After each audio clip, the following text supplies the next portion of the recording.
যে কুমিল্লার মানুষ একজন শিবনারায়ণ দাসকে জন্ম দিয়েছে, যিনি অত্যন্ত গর্ব করে বলে যেতে পেরেছিলেন যে এমনভাবে বাঁচো যাতে প্রয়াণের পর মানুষ তোমার প্রতি শ্রদ্ধা অবনত থাকে। আজকের এই স্মরণ সভায় শিবুদার প্রতি জ্ঞাপন করছি অতল শ্রদ্ধা। আজন্ম বিপ্লবী এই মানুষটি জীবনে বহুমাত্রিক কর্মকাণ্ডের সাথে জড়িত ছিলেন।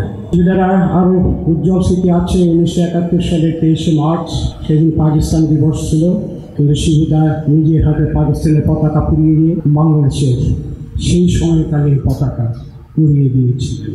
শিবুদা আমাদেরই ছাত্রলীগের সাধারণ সম্পাদক ছিলেন, তিনি আমার নেতা ছিলেন। আমি যখন জানলাম শিবুদার মৃত্যুর সংবাদ, শিবুদার লাশ কুমিল্লা আনতে হবে। এই কুমিল্লার মানুষ শিবুদার সাথে দীর্ঘদিনের হৃদয়ের সম্পর্কে জড়িত। মানে আমাদের ছাত্র জীবনে কোনো প্রিন্টেড পোস্টার আমরা পেতাম না, আসলে এত ডেভেলপমেন্ট ছিল না আমাদের পাকিস্তান আমলে। শিবুদার সারা রাত্র লিখতেন পোস্টার, সকালবেলা যে আমরা সেই পোস্টারগুলোকে লাগিয়ে দিতাম বিভিন্ন জায়গায়। এখানে একে পূর্ব পাকিস্তানের যে ম্যাপ বর্তমানে আছে সেই ম্যাপটা এটার উপরে আঁকে দিতে হবে, লাল সূর্যের উপরে সোনালী রঙের। শিবনারায়ণ দাস সেখানে গেলেন, যাওয়ার পরে ওনাকে বললেন যে তুমি তো এসব করতে পারো। তখন তিনি বললেন যে এটা আঁকার জন্য যে জিনিসের দরকার সে জিনিস নাই। তখন হাসান হলো কিনু আর আরো একজন লোককে সাথে নিয়ে উনি ইঞ্জিনিয়ারিং ইউনিভার্সিটিতে গেলেন এবং ওই সমস্ত জিনিস সংগ্রহ করে এই রংটা অঙ্কন করলেন। এটাই হলো আমাদের স্বাধীনতার ইতিহাস। কারা করছে? ছাত্রলীগ। মাস করছে ছাত্রলীগ। হ্যাঁ, জানতেন বা বলেছেন, অস্বীকার করি না। তাহলে এইটাকে বাদ দিয়ে বঙ্গবন্ধুকে যতই মহিয়ান করা হোক না কেন, মুক্ত ইতিহাসটাকে সঠিক জায়গায় স্মরণ করা যাবে না।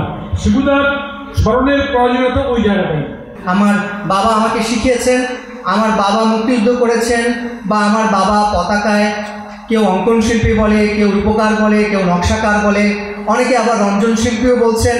এক একজনের এক এক রকম কথা রয়েছে, কিন্তু আমার বাবা এই ব্যাপারে কোনো সময়ে কোনো রকম কথা বলতে নারাজ ছিলেন এবং আমাকে উনি শিখিয়েছেন যে এই ব্যাপারে আমি যেন কোনো সময় কোনো জায়গায় পরিচয় না দিই।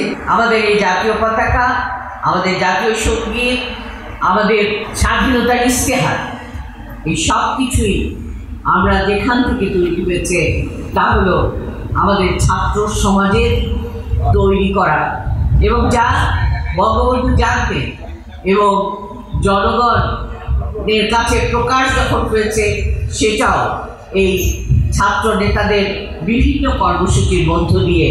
আর তারই একটি কর্মসূচি ছিল এই জাতীয় পতাকা তৈরি করা এবং এই জাতীয় পতাকাকে সুসজ্জিত একটি র্যালির মধ্য দিয়ে বঙ্গবন্ধুর হাতে তুলে দেওয়া। কোনো স্বাধীনতাকামী মানুষকে হত্যা করে নাই, রাজাকার আলবদররা বাদ দিল। কোনো স্বাধীনতাকামী বাঙালি যুবক কোনো নারীকে ধর্ষণ করে নাই। লাকসামের একটা অঞ্চলে সেখানে একটা অপারেশন হয়েছিল মুক্তিবাহিনী, তারপরে ভয়ে মানুষ গ্রাম ছেড়ে পালিয়ে গেছে। 1 মাস পরে যখন মানুষ ফিরে এসে ঘরের একটা সুতাও নড়ে নেই। কোনো চুরি তো হয় না, চুরি ছিল না, ডাকাতি ছিল না, খুন খারাপি ছিল না, নারী ধর্ষণ ছিল না।